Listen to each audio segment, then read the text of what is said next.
बने तब सारामी देखी ইয়ে কি আকাম করতাছিরি ভাই, ভাবলাম একটু ভদ্র হব, তাই সব কিছু ছেড়ে দিয়ে ফেসবুকে আসলাম ভিডিও দেখার জন্য। আর এসে কি এসব ভিডিও দেখে ফেললাম। এই মামুনেরে মনে হয় কেউ দেয় না, তাই নিজেরটা নিজেই দিচ্ছে। কি বস, ভালো তো?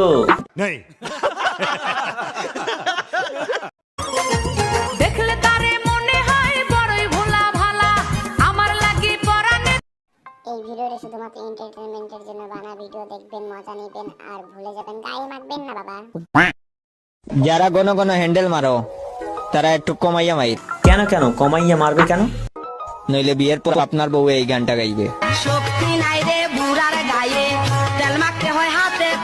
বলছিলাম কি মামুনি, আগে কি কখনো তোমার কোনো বুড়োর সাথে বিয়ে হয়েছিল? না হতে এরকম বিষয় নিয়ে কোনো মানুষ জ্ঞান দিতে পারে না। কে ঠিক বললাম? একমাত্র ছেলে জাতিই জানে সকালে শুধু সূর্যই ওঠে না, আরো একটা জিনিস উঠে দাঁড়ায়। আর সকালবেলায় উঠে দাঁড়ায়, কার দাঁড়ায় না? কে বিয়ের পর পারবে, কে পারবে না, এগুলো বিষয় নিয়ে তুমি জানলে কি করে মামুনি? মনে হয় অনেক একটা নেওয়া হয়ে গিয়েছে। তুমি মেয়ে হয়ে ভাবছো যে ছেলেরা কত স্বাধীন, একবার ছেলে বলে বুঝতে। দাঁড়িয়ে যাওয়া লুকিয়ে রাখা কতটা কঠিন। কি রে ভাই, কে এটা? ছেলেদের ব্যাপারে এত জ্ঞান দিতে পারে কি করে? এ ছেলেদেরকে নিয়ে নিশ্চয় পিএইচডি করেছে, আর না হয়তো কোনো ছেলের কাছে থাপা খেয়ে এসে 12 বাতালি হয়ে গিয়েছে। আমার এক্সের মা মন্টি, আর আমার এক্সের মা স্যান্ডি, আর আমার এক্সের মা পাক্কা রে।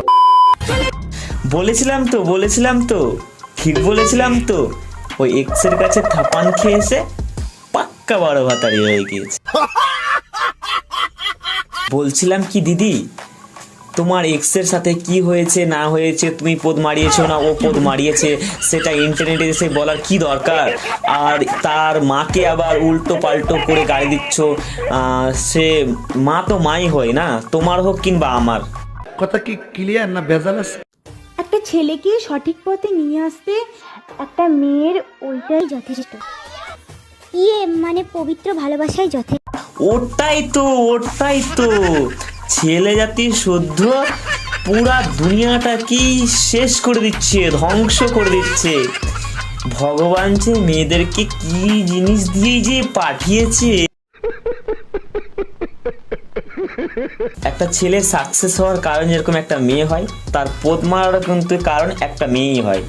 তাই তো বলি রে ভাই, তোরা সিগারেট খা, মদ খা, গাঁজা খা, সব খা, কিন্তু কোনো মেয়ের পাল্লায় পড়িস না, তাহলে পুরো জীবনটা পুরো চুদ যাবে, পুরো চুদ। যেখানে সেখানে থুতু ফেলবেন না, ভবিষ্যতের জন্য জমিয়ে রাখুন। কেন ভবিষ্যতের জন্য থুতু জমিয়ে রাখবো কেন পরবর্তীতে কি পানির আকাল পড়বে?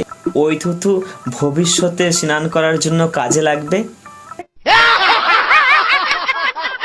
বলছিলাম কি বোন, তুই যখন কোথাও যাবি না, সাথে করে বালতিটা নিয়ে যাস, বুঝতে পারলি? যখন তুই ফেলবি থুতু, তখন ওই বাইরে না ফেলে ওই বালতির মধ্যে ফেলবি, ভবিষ্যতে তোর কাজে লাগবে, বুঝতে পারলি?